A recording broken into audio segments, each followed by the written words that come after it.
Thank you, Lullaby the Leaves. We were talking about this when we thought that this might be the source that Henry Mancini got the Pink Panther from. I'm not sure. But I'm sure Henry Mancini was aware of this at the time. I'm not trying to promote any lawsuit or anything. That one in particular, if you notice, the tempos are kind of, they're kind of mid-range to down, and that one's that's actually about 126 clicks a minute, which is faster than a march. But when you're listening to jazz, it kind of gets that light, airy, just smooth type sound. My favorite part of that is the double time section, of where it's going from just the regular time, and then all of a sudden the bass player and the drums, from out of nowhere, just go into double time and play twice as fast, while the Bari Sax and Trumpet just go ahead and play there. Can we start right there on the double time section, just give them a little taste of that? We'll start right in the double time.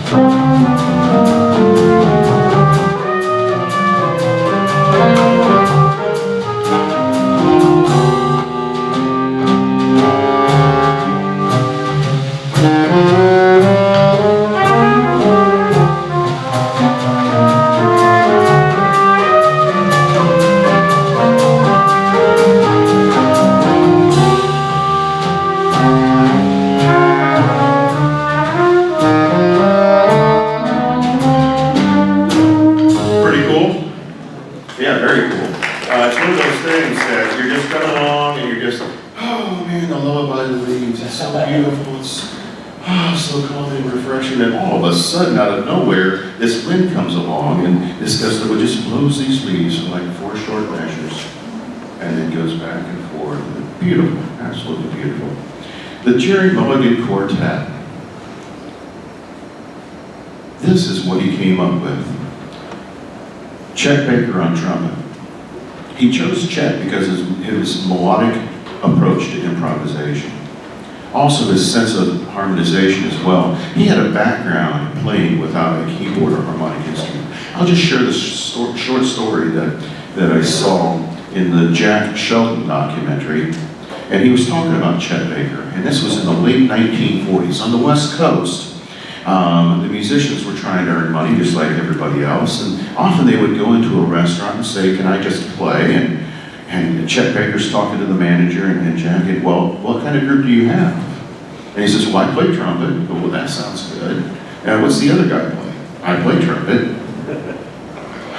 I could understand why you hired 2 trumpets, but the manager goes, "I don't know, but I really like to have some music." And he told them this: if you guys play really quiet and you really don't bother anybody, then you guys can play. So I think it was actually back in that time that Chet Baker got this nice, smooth, soft sound. He also created 2 trumpet players who were playing at the same time.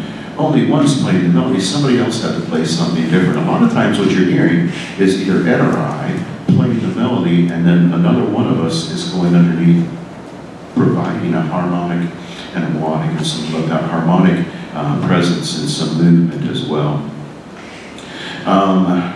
Also, he was familiar with Chet Baker from the jam sessions on Monday nights. Bob Whitlock, his role was a dual role. He was a member of the rhythm section, like he's always been his whole life. But in addition to that, he's also part of the horn ensemble. If you listen closely, and if you've been listening closely all evening, sometimes he is really close with the drummer, and sometimes he's playing the same rhythms that we are as well. So that's something to listen to. A lot of this time, the bass player is either going to be walking, or he'll play a 2-beat type thing, where it's just straight ahead bass type thing. Some of the Latin stuff has some counting figures, but if you hear him playing something else, he's probably playing with the ensemble. In addition to that, he needed a drummer, and he chose Chico Hamilton. Chico Hamilton, especially on the West Coast, was very, very well known. Great personality, great showman. And when he began rehearsing for this group, he just used a small drum kit. He thought, "I've only got 2 horn players, a bass, and this drum set. I don't need 9,000 cymbals, a snare drum, 45 toms, a double bass drum pedal. I don't need all those things." In fact, when he started out with a snare, a floor tom, hi-hat, and just 1 cymbal. And he chose to use brushes which helped in his light style of playing. And I think without the harmonic progression as well, without the keyboard or guitar instrument, those brushes that are actually back here stirring around, as we call it, stirring the soup, as that sound stirs in there, it kind of creates a base for everything else. Not a bass like this bass, but kind of a, thank you, Ed. Kind of a presence there that provides some sound over the top. Jerry Mulligan, he had been arranging for, oh my goodness, probably 15 years by now. In fact, he was arranging for Stan Kenton at this time. And he's used to that. He was part of, this is a little foreshadowing, but he was part of the Miles Davis Birth of Cool as well, so he's used to this type of music. His role was in accompanying, and you notice that overall the Bari Sax plays more than the trumpet. He bridges the gap between the melody here and in the bass part over there. So he bridges this gap in here, and then he also bridges the gap as well.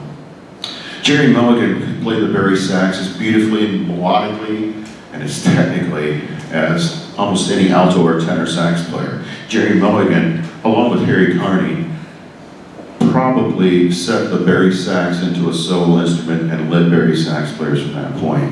What you're hearing when you hear the Bari Sax play different melodies underneath what I'm doing, or I'm playing something underneath the melody that he has, I'm conscious, that's called a counter melody, and part of the harmonization in there as well.